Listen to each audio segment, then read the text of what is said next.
Oh baby, I'm back. I'm back on my bullshit. Here to talk about another movie that the critics got wrong. Bruce Almighty, guys. Bruce Almighty. What else do I even need to say? Mwah. Oh, fantastic movie. Earth-shattering? No. Kind of a funny, middling comedy that you can just kind of turn your brain off. Hell yeah, hell yeah. So we're gonna pull up Rotten Tomatoes, take a look at the overall reviews, do a little dive into what some of the other critics had to say specifically, and just kind of see what they're feeling about it. And I know what you're thinking, Bruce Almighty video in 2018.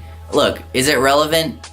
To me, yes, it is relevant, and I'd say that it's 15 years too late. Let me pull up the overall review here. Guys, we got another one, another stinky tomato. 49% on the tomato meter here. Carrie is hilarious in the slapstick scenes, but Bruce Almighty gets bogged down in treacle. See, this is what they do. They try to throw complicated words at you, throw you off the trail. What the fuck is treacle, guys? Drop a comment if you know what treacle is. I'm gonna have to go and look this up real quick. Look, even high IQ individuals sometimes don't know a word, guys, and look, there's no shame in admitting that. In fact, it takes a big man to admit it. Treacle, British term for molasses. It must mean the second term here. Cloying sentimentality or flattery. John Powers, LA Weekly. It drowns Carrie's hilarious physicality in an ocean of sap. A growing trend that I'm noticing about treacle and sap, molasses and syrup. I mean, I don't get it, but like, sure. Joel Siegel, Good Morning America. GMA, maybe you guys have heard of it. It's no divine comedy, there's no real revelation, but the funny bits are up there with Jim Carrey's best. Yeah, I'd say that's a really good assessment of what ultimately a pretty funny and enjoyable film. There are enough goofball touches in Bruce Almighty to carry the movie to a certain extent. However, when the time comes for Bruce to share and learn, the effect is trite and embarrassing. That's entirely inaccurate, I would say, but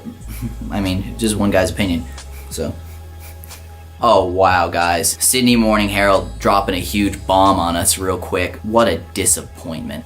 I'm not even mad at you, Bruce Almighty, I'm just disappointed. This is kind of just one of those like curt little, one of those guys. Oh my god, David Keyes of cinemaphile.org. You did not have to do him like this. Bruce Almighty is a walking midlife crisis, bankrupt of knowledge and energy. And the sad part is that no one involved even seems to realize it.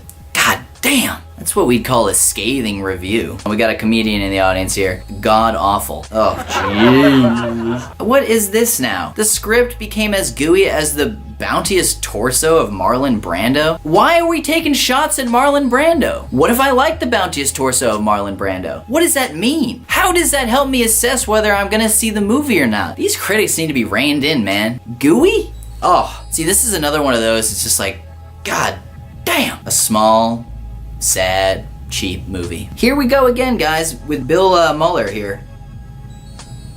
Getting political over here, Mr. Mueller. The movie works when Carrie's mugging it up, but melts into a saccharine tub of goo when he plays it straight. Again with the goo, guys. Can we get some goo gone? I'm sick of all this goo. Finally, an intellectual in the audience here. Christopher Knoll. So funny, I seriously thought I was gonna fall out of my chair. Same.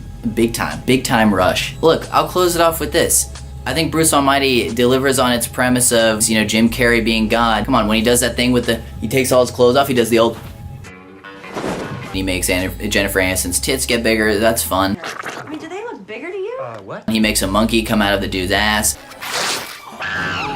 Again, pretty fun. What else happens, guys? Plenty happens, and I recommend checking it out. You can, wherever streaming services are sold. If you're anything like me and you were still thinking about Bruce Almighty in 2018, I hope this gave you a sense of closure. I think we had some fun. I think we learned a thing or two. But most importantly, I think we made some friends along the way. See you on the next one.